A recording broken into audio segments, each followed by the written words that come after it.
शासनामार्फत सर्वात जास्त जो निधी आहे तो खर्च केला जातो तो म्हणजे स्वच्छता।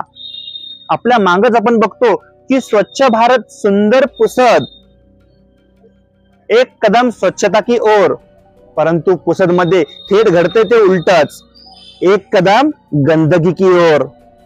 आता ह्याच कशा प्रकारे आपल्या पुसद शहरात जे काही प्रत्यय घडत आहे ते तुम्हाला मी सांगण्याचा प्रयत्न करतो। नमस्कार, मी ऋषिकेश जोगदंडे तुमच्या सर्वांचं पुनश्च एकदा द टाइम्स ऑफ पुसदच्या एका नवीन विशेष अशा भागामध्ये तुमच्या सर्वांचं सहर्ष स्वागत करतो। आपल्या पुसद शहरात सर्वात जास्त ज्या विषयाबद्दल बोंबाबोंब हे पुसदकरांमार्फत केला जात आहे तो विषय म्हणजे स्वच्छता, नाली सफाई आणि घंटागाडी। सर्व पुसदकरांचा हा चर्चेचा विषय बनलेला आहे। त्याचं सर्वात मोठं कारण म्हणजे हेच की वेळेवर घंटागाडी न येणे। मुळात घंटागाडी येतच नाही, नाली सफाई जी व्हायला पाहिजे ती नाली सफाई होतच नाही। स्वच्छता ज्यासाठी पुसदकर मोठ्या प्रमाणावर हा टॅक्स भरतात ती स्वच्छता कुठेतरी पुसदकरांना मिळतच नाही।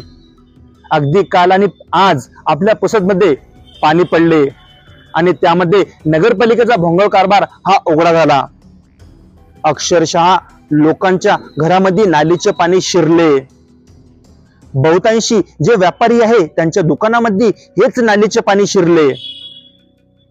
आता ते टॅक्स कशासाठी भरतात? मुळात ते नालीचे पाणी आपल्या दुकानात यायसाठी हे टॅक्स भरतात की काय, असा प्रश्न हा तेथील दुकानदारामार्फत करण्यात येत आहे। आता थोडक्यात ह्या गाडी दाखवून द्या, ह्याच त्या गाड्या आहे, इकडे एकदा बघून या। ह्याच गाड्या आहे ज्यांच्याकडे सर्व पुसदचा स्वच्छतेचा ठेका दिलेला आहे, परंतु ह्या गाड्या आपला स्वच्छतेचा जो ठेका घेतलेला आहे तो योग्य पद्धतीने काम करतय का, याकडे वरिष्ठ अधिकारी लक्ष देत आहे का? आणि त्याहूनही महत्वाचं, ज्या डिपार्टमेंट अंतर्गत हा विषय येतो डिपार्टमेंट प्रमुख माधव पाटील यांचे याकडे लक्ष आहे का? त्याहूनही महत्वाचं, त्या डिपार्टमेंट प्रमुखाकडे मुख्याधिकारी अभिजित वायकोस यांचं लक्ष आहे का? पुसदकर वेळोवेळी तक्रार देतात की आमच्याकडे नाली सफाई झाली नाही, घंटागाडी येत नाही, एवढे असून सुद्धा मुख्याधिकारी अभिजित वायकोस गप्प का? ज्याप्रमाणे पुसद शहरामध्ये चर्चा चालू आहे की यवतमाळच्या एका व्यक्तीला हाताशी धरून 25 लाख रुपये भरून अभिजित वायकोस यांनी पुसद येथे बदली केलेली आहे। कुठेतरी तो चर्चा खरीच वाटते, परंतु ज्याप्रमाणे आपण आपल्या पुसद शहरामध्ये बघतो बहुतांशी वेळी पुसदकरांनीच या त्रासाला कंटाळून तो जो नालीचा गाळ आहे, तो कचरा आहे, अक्षरशः कटल्यामध्ये भरला आणि नगरपालिकेमध्ये आणून टाकलेला आहे। ही सुद्धा तेवढीच खरी सत्यता आहे। एवढं असून सुद्धा डिपार्टमेंट प्रमुख माधव पाटील हे असो किंवा जे खुद्द मुख्याधिकारी असो अभिजित वायकोस यांना अद्यापपर्यंत जाग आलेली नाही, हे अतिशय गंभीर बाब आहे। मुळात आपल्या पुसद शहरात सद्यस्थितीमध्ये जी नाल्यांची दुरावस्था आहे, जे तुडुंब कचऱ्याने असो गाड्याने असो भरलेले आहे, जर कागदोपत्री बघितलं तर रोज गाड्या ह्या त्या प्रभागात फिरत आहे। आता पुसदकर म्हणून जेवढेही तुम्ही प्रेक्षक आहेत तुम्हीच सांगा, तुमच्या प्रभागामध्ये ह्याच घंटागाड्या येतात का?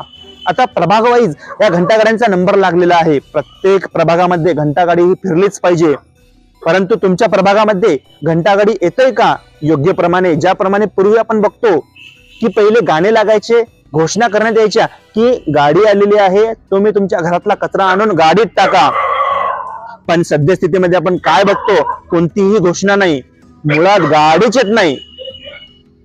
मुळात ही गाडीच येत नाही तर घोषणा कुठून होणार, असाही मोठा प्रश्न येथे उपस्थित होतो।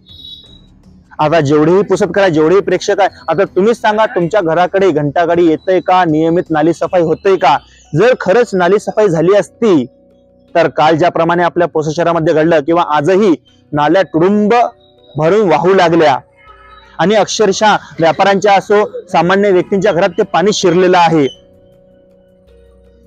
सर्वात जास्त टॅक्स पेयर आणि त्यांच्याच घरामध्ये त्यांच्याच दुकानामध्ये नालीचे पाणी हे कितपत योग्य हे वरिष्ठ अधिकारी यांनीही जाणलं पाहिजे। मुळात हे जे ठेका आहे याच ठेक्यामध्ये कित्येक अधिकारी असो कर्मचारी असो यांनी डल्ला मारून भ्रष्टाचार केलेला आहे।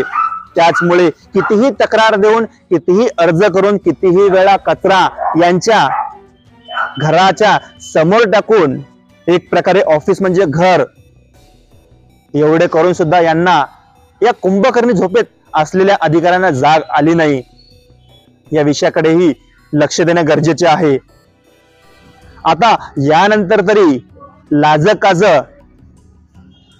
जे डिपार्टमेंट प्रमुख आहे माधव पाटील आणि जे नगरपालिका पुसदचे मुख्याधिकारी आहे अभिजित वायकोस, आता तरी कर्तव्याला जाणून लाजकाज पुसद मध्ये ज्या ठिकाणी गाड्या सुरू नाही परंतु कागदोपत्री गाड्या नियमित चालू आहे त्या ठिकाणी गाड्या चालू करतील का?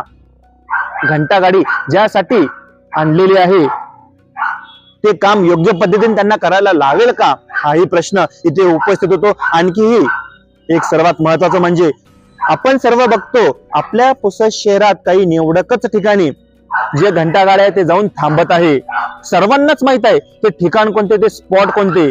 मला कोणालाही टार्गेट करायचं नाही, परंतु प्रत्येकाच्या घरी ज्याप्रमाणे पूर्वी घंटा गाडी जायची, आजही आताही उद्यापासून गेलीच पाहिजे, हाच आपल्या चॅनलच्या मार्फत मानस आहे. आता ते कुठे जातात, कशासाठी जातात आणि का जातात हे उत्तर तुम्ही पुसदकर म्हणून प्रेक्षक म्हणून द्या.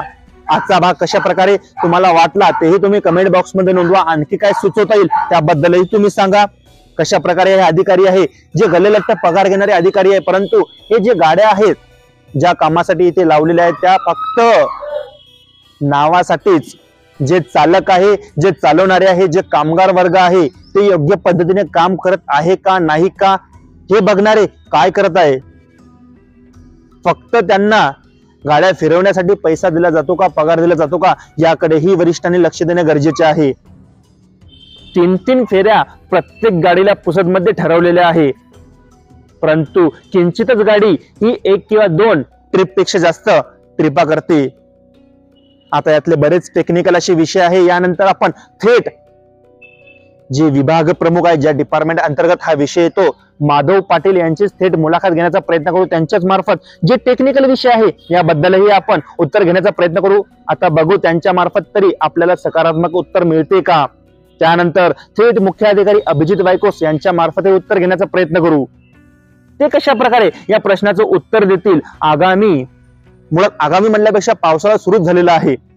ज्या 2 महिन्यापूर्वीच पूर्वतयारी करायला पाहिजे, अजूनही त्या पूर्वतयारी झालेली नाही. त्याचमुळे या सर्व गोष्टींना पुसदकरांना, सर्वात जास्त टॅक्स भरणाऱ्या पुसदकरांना त्या गोष्टींना सामोरे जावं लागत आहे. ही अतिशय दुर्दैवाची बाब आहे.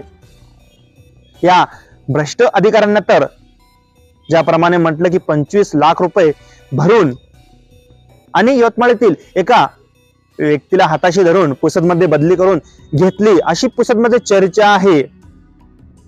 आता ते कशा प्रकारे या विषयाकडे लक्ष देतील आणि विभाग प्रमुख यांची कशा प्रकारे कान उघडणी करतील, विभाग प्रमुख ठेका दिलेल्या व्यक्तीची कशा प्रकारे कान उघडणी करतील आणि जे इथे नेमून दिलेले कर्मचारी आहे यांच्या मार्फत कशा प्रकारे काम करवून घेतील, हे सर्व विषय आपण पुढच्या भागामध्ये बघू. बघत राहा द टाइम्स ऑफ पुसद. धन्यवाद.